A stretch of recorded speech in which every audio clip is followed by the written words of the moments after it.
Today I design a divergence strategy for the RSI and Stochastic RSI technical indicators. Back after this brief message. Darwinex is a UK FCA regulated broker and asset manager on a mission to disrupt the financial trading, investing and asset management industries.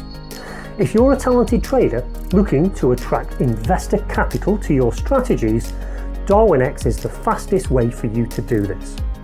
We enable traders to raise third-party investor capital and then charge success fees on high watermark profits. Additionally, Darwinex itself invests in its traders with our seed capital allocation program that allocates up to 90 million euros per year in successful trading strategies. So, if all of that sounds interesting, learn more by clicking on the link here, or you can find further links in the description right below. Now back to today's tutorial. Today I'll be looking at the characteristics of the RSI and Stochastic RSI indicators and devising the rules for a divergence strategy. This is just one episode in the Spotlight on Indicators series, and if you haven't seen the other episodes already, then you can find a link to those in the video description. Today, as you know, we'll be looking at the RSI divergence and Stoch RSI divergence strategies with the aim of comparing to see which is the most effective. And I'll be doing that by creating real trading strategies that I'll be coding in MQL5 and sharing all of that code with you so that you can follow along also if you want to. Now, before we get into the rules, we need to look at some of the characteristics of the RSI and the Stoch RSI that are different that will have an impact on how we code those rules. So I have the standard RSI in the center of the screen here in blue, and the Stoch RSI at the bottom with the overbought and oversold regions shown in green and red. Now, let's focus initially on these three instances where Stoch RSI signals that the price action has become overbought. And the thing that you'll notice here is that each time this occurs, the Stochastic RSI indicator reaches approximately the same level. Now, let's just compare this to the same points on the standard RSI. And here you can see that they're very different. Now this is going to have implications for how we code the two strategies. For the standard RSI, it will be much easier to draw a gradient here and then compare that to a gradient on the price action. For Stochastic RSI, it's going to be much more of a challenge. Now that's not to say we won't be able to do it, it's just that we might have far fewer opportunities to trade a divergence when using Stoch RSI compared to when we use the standard. Now, if you think about it, this is completely the opposite of what we said for the other strategy, which was the overbought oversold strategy. Here, I made a prediction that we would have far more trades with Stochastic RSI than we would with the standard indicator. And so I think we have a role reversal here. But that's fine. We can work around that. And we'll just attempt to compare the two as closely as we can, again to identify which is most effective in each strategy. Just one more example from an oversold perspective.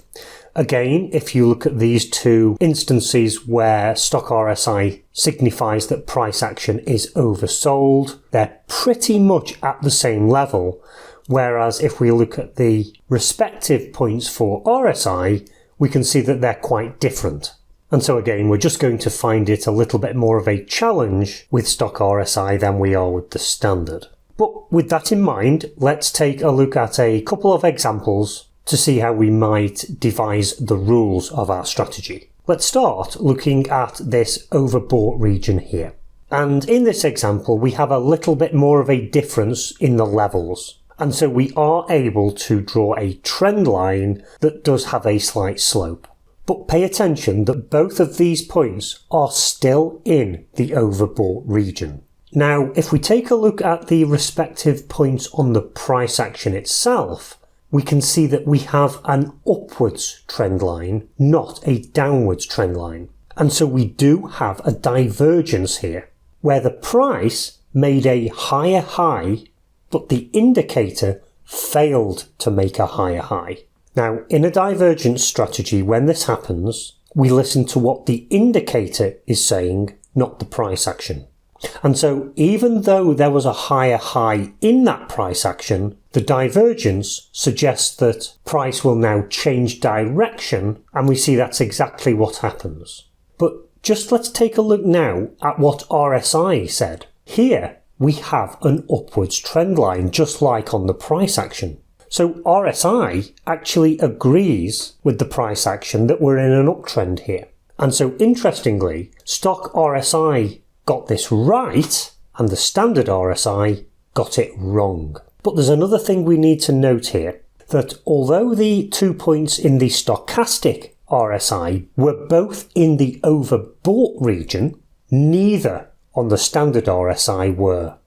We still have a divergence, but it wasn't in that overbought region. And so we're going to have to make a decision when we think about our strategy rules about whether we want the RSI to be in the overbought or oversold regions, or whether we'll allow them not to be. Now, the rule I'm going to use to start with is that at least one of the turning points on the indicator will need to be in one of those regions. But I'm not going to mandate that both are.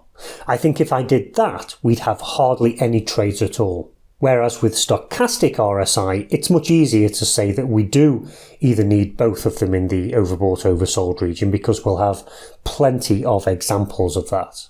So this is just one of the differences in the rules that we're going to have to use to accommodate these different characteristics of the two indicators.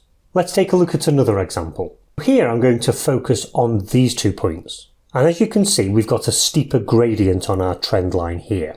But just like last time, this disagrees with the trend line that we draw on the associated points of the price action. So again, we have a divergence.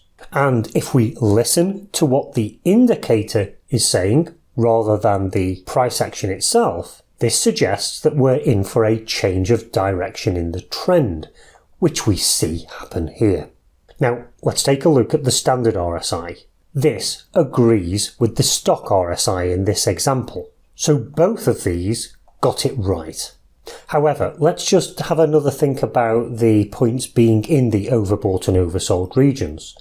As we can see with the stochastic RSI, they are both in the oversold region. However, with the standard RSI, the first one is oversold, but the second one isn't. And it doesn't quite reach that oversold level. So again, this just reiterates that point that we might want to have a rule that says only one of those points needs to be in the overbought or oversold regions. Let's now move to this part of the chart, because this illustrates another characteristic that we're going to have to think about when we code our strategies. Here, I've drawn a trend line on the stochastic RSI where only one of the points is in that oversold region. And if we take a look at the trend line on the price action, again we can see we have a divergence between the two. And once again, it's fairly successful at predicting that the direction in the price will change. However, if we look at the standard RSI, the trend line here is in the opposite direction to the stock RSI, which, if anything, might suggest that the price will continue in the same direction.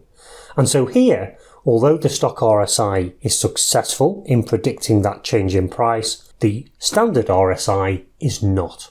So as you can see here, there are a lot of variables that we can play about with to see what works and what doesn't. And some of these we can intuitively know what the result will be, whereas with others, we're going to have to backtest them to identify which rule will work best.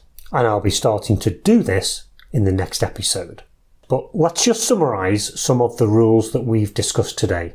We need to ensure that those rules allow us to compare these two indicators as fairly as possible. And so I'm not going to mess about with parameters for these two indicators. I'm going to stick to the standard 14 periods for both. And I won't be performing any optimizations because I don't want to risk overfitting in any way. The only thing I'm going to do is to change the strategy's rules.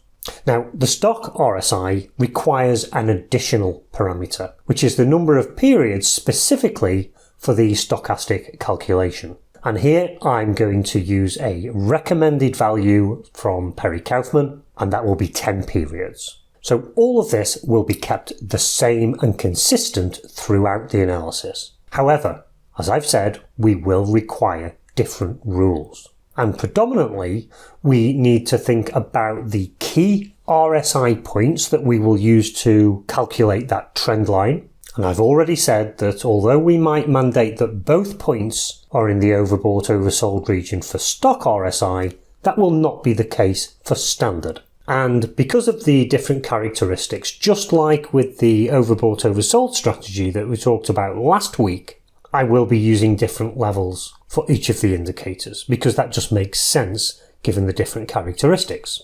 Now, let's discuss exit rules for a moment. I think because the stochastic RSI is exceptionally good at oscillating between the overbought and oversold regions, a good exit rule here for the divergence strategy will be that the stock RSI travels all the way to the opposing region, and our exit rule is either based on the indicator entering that region or entering it and then exiting. And I think that that's the most reasonable rule for stochastic RSI.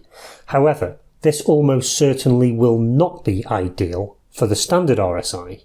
Because standard RSI spends huge amounts of time in the neutral zone without entering those oversold overbought regions, I think waiting for that indicator to give us that type of exit signal will mean we have trades open for far longer than they need to be. And so here I might look at a rule where the RSI crossing the midpoint is the exit, as opposed to requiring it to reach the full overbought oversold regions. But none of these rules will produce a profitable strategy on their own.